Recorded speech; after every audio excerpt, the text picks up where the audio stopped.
6 তাৰিখত ৰাতিপুৱা আমি খবৰ পাইছোঁ এটা ডেড বডি পৰিছে বৰনাৰীৰ কলা।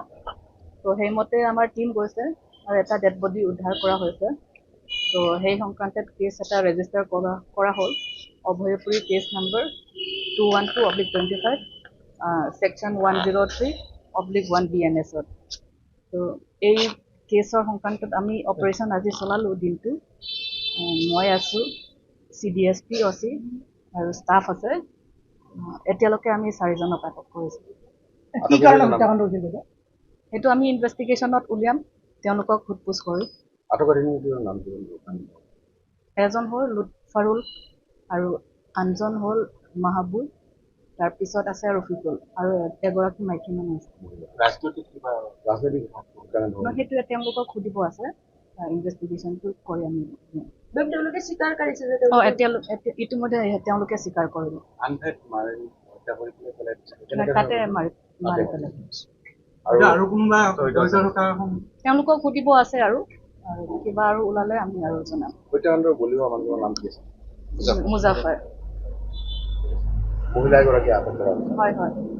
6 তাৰিখত ৰাতিপুৱা আমি খবৰ পাইছোঁ এটা ডেড বডি পৰিছে বৰনাৰীৰ কলা। তো সেইমতে আমাৰ টিম গৈছে আৰু এটা ডেড বডি উদ্ধাৰ কৰা হৈছে। তো সেই সংক্ৰান্তত কেছ এটা ৰেজিষ্টাৰ কৰা হ'ল অভয়পুৰী কেছ নম্বৰ 212/25 ছেকশ্যন 103/1 BNS-ত। তো এই কেছৰ সংক্ৰান্তত আমি অপাৰেশ্যন আজি চলালোঁ দিনটো। মই আছোঁ, CDSP OC আৰু ষ্টাফ আছে। এতিয়ালৈকে আমি 4জনক আটক কৰিছোঁ। কি কাৰণত হত্যাকাণ্ড হৈছিল? সেইটো আমি ইনভেষ্টিগেশ্যনত উলিয়াম, তেওঁলোকক সোধ-পোছ কৰি। এজন হ'ল লুৎফাৰুল আৰু আনজন হ'ল মাহবুব, তাৰপিছত আছে ৰফিকুল আৰু এগৰাকী মাইকী মানুহ আছে। সেইটো তেওঁলোকক সুধিব আছে, ইনভেষ্টিগেশ্যনটো কৰি আমি তেওঁলোকে স্বীকাৰ কৰিছে যে ইতিমধ্যে তেওঁলোকে স্বীকাৰ কৰিল। তাতে মাৰি পেলাই। তেওঁলোকক সুধিব আছে আৰু কিবা আৰু ওলালে আমি আৰু জনাম।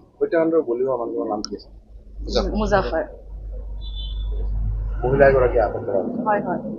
যিকোনো খবৰৰ বাবে যোগাযোগ কৰক 7099017330 লগতে 7099017110 নম্বৰত।